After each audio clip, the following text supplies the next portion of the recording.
Menjelang 100 hari pembunuhan ibu dan anak di Subang, permasalahan meruncing pada sosok Banpol.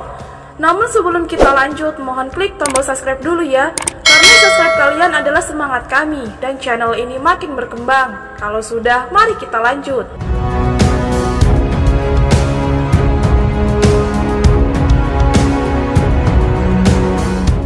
Sudah memasuki hari ke-86, kasus pembunuhan ibu dan anak di Subang belum diumumkan polisi. Yosef berharap menjelang 100 hari kasus pembunuhan ibu dan anak di Subang, pelaku segera ditangkap. Sebentar lagi hampir 100 hari dari meninggalnya Ibu Tuti dan Neng Amel. Harapan Pak Yosef sebagai bapak dan suami tentunya segeralah pelakunya ditangkap dan ditetapkan. Ucap Rohman, kuasa hukum Yosef saat diwawancarai Dex Jabar 10 November 2021. Paling tidak di 100 hari nanti benar-benar keluarga itu mendoakan itu dengan ada kepastian sudah ada tersangkanya, dan tentunya proses yang berlarut-larut itu menguras tenaga dan pikiran. Dan yang kedua itu, kalau benar-benar oknum Banpol itu masuk ke TKP, sebaiknya polisi segera memproses itu, ucap Rohman. Permasalahan kasus pembunuhan ibu dan anak di Subang kini meruncing pada sosok Banpol yang dikuak Danu pada 9 Agustus 2021 dengan perintah membersihkan bak mandi.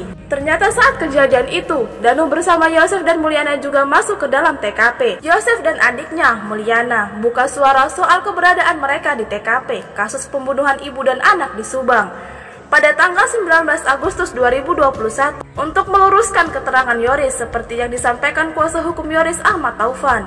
Atas seizin kuasa hukumnya, Rohman Hidayat, Yosef dan Mulyana mau diwawancarai paman korban yang juga kepala desa Jalan Caga, Indra Zainal, melalui kanal YouTube Indra Zainal Channel yang tayang pada Kamis 11 November 2021. Mulyana menceritakan kembali bahwa dirinya ditelepon polisi pada tanggal 19 Agustus 2021 sekitar pukul 10.00 waktu Indonesia Barat soal kucing yang ada di rumah TKP agar segera diambil. Ini yang akan terjadi jika polisi tidak segera mengumumkan pelaku kasus pembunuhan ibu dan anak di Subang. Ketika diwawancarai tim Dex Jabar, pakar hukum DR Heri Gunawan setuju apabila Banpol harus segera diperiksa sebab dikhawatirkan masyarakat beranggapan kalau Banpol sengaja disembunyikan pihak polisi. Dan untuk menghilangkan sakwa-sangka masyarakat itu, polisi harus segera memeriksa Banpol yang menurut saksi Danu bernama Uci. Perkara pembunuhan ibu dan anak di Subang cukup menarik jadi perhatian publik, tidak hanya di lokal Jabar tapi juga sampai ke nasional. Sekali lagi saya berharap polisi tidak terlalu alergi dengan apa yang disampaikan Danu soal Banpol. Apalagi itu memang juga ada fotonya. Ditambah lagi ini sinkron dengan TKP yang memang acak-acakan. Jadi nyambung ceritanya, ucap pakar hukum. Bagaimana menurut kalian?